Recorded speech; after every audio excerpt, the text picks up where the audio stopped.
And as we talk about democracy, who better to have with us on the main stage at Stonewall Pride than one of the founders of the Democratic Caucus, former DNC chair, and one of the great voices, currently the co-chair, I believe, of the Democratic Caucus in Congress, and one of the greatest allies of LGBT here in Broward County, but really in the United States. And we welcome Congresswoman Debbie Wasserman Schultz. Thank you Debbie. so much. Thank you, everyone. Happy Pride. Happy Pride. Now, I've seen you a number of times in the last year. When you were on this stage a year ago, you looked kind of like a drowned rat. And now all beautiful and casual. Oh, yes. Dry, colorful. Debbie, thank you very much for supporting and saluting the LGBTQ community again here in Wilton Manners in Fort Lauderdale. Tell us about what you think. I asked Faye, what do you think about it? It's a complicated question that when we're saying democracy at itself may be at risk, that's not hyperbole, is it? Oh, no.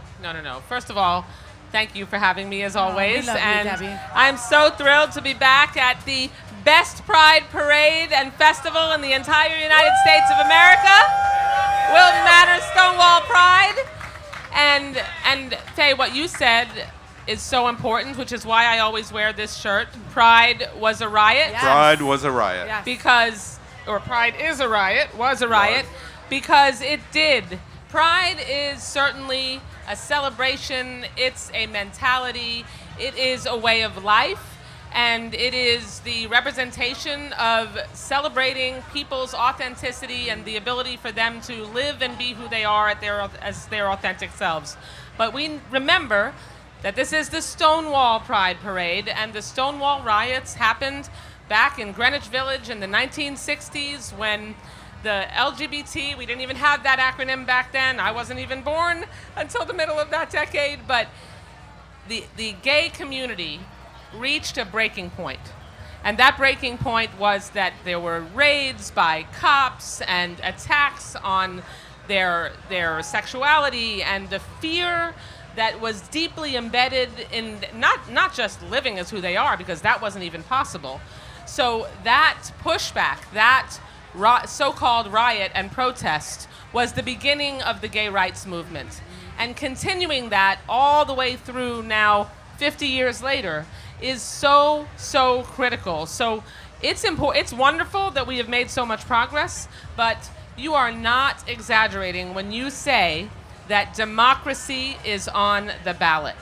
And let me just make sure that I correct a couple of things. One, I'm one of the founders of the Congressional Equality Caucus. Okay. Not the Democratic Caucus, Right. I'm not that old, Right. but the Congressional Equality Caucus, Right. and I'm proud to be a founding vice chair. I'm also a board member of the Congressional Equality PAC. So making sure that we have an organized effort to help elect gay-friendly candidates, gay candidates to Congress. We are going to elect our first transgender member of Congress this year from the state of Delaware, Sarah McBride. That's going to be just such a milestone, but I want to tell you something. What is going on in the Republican majority in the House of Representatives right now is Mike Johnson and his cronies in the Freedom Caucus. Do you know that no bill can come to the floor of the House of Representatives if it mentions the word diversity, equity, inclusion?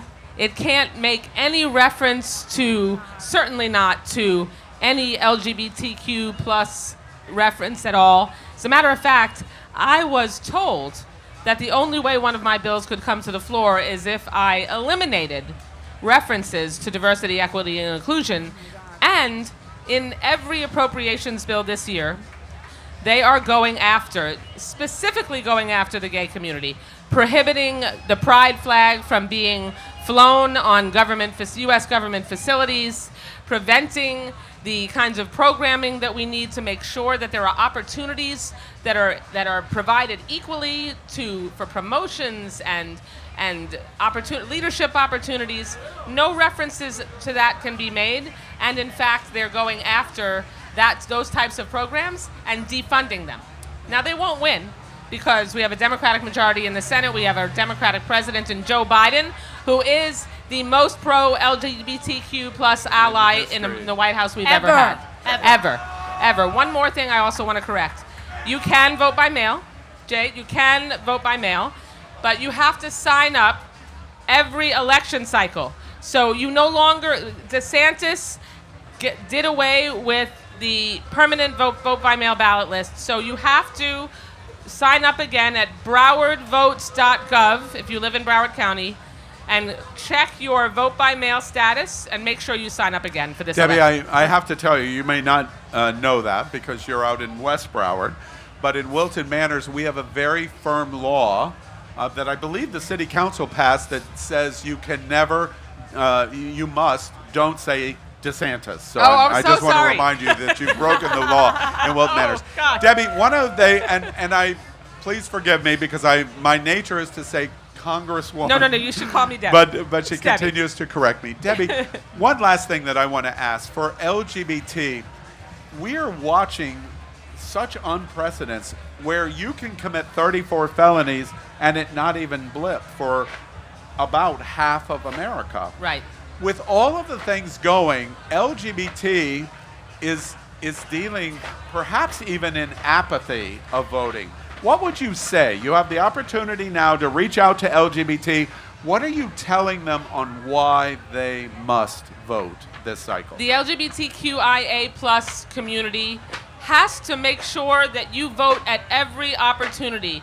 In the primary, in November, make sure you're signed up to vote by mail. Make sure that you're in your district. Either vote early, vote by mail, vote on election day, because whether it is the gay community itself or the allies and people who love a gay person, we need to make sure that we can kick these jokers out of office who are going after the LGBTQ community intentionally, not passively, but aggressively and intentionally, and they need to feel the consequences. And we have to make sure that we don't elect a 34-count felon and send him back to the White House, because he's coming after all of us.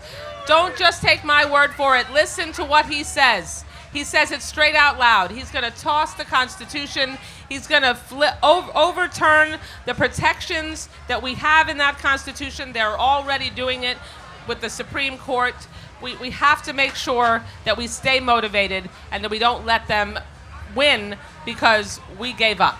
Debbie, that's what they want. Debbie, so I got to, as fellow woman, I got to tell you thank you so much for always being such a great representation. You're welcome. Right? And, so 20 years ago, I met you for the first time when I was on this little radio show on the iHeart Radio Network.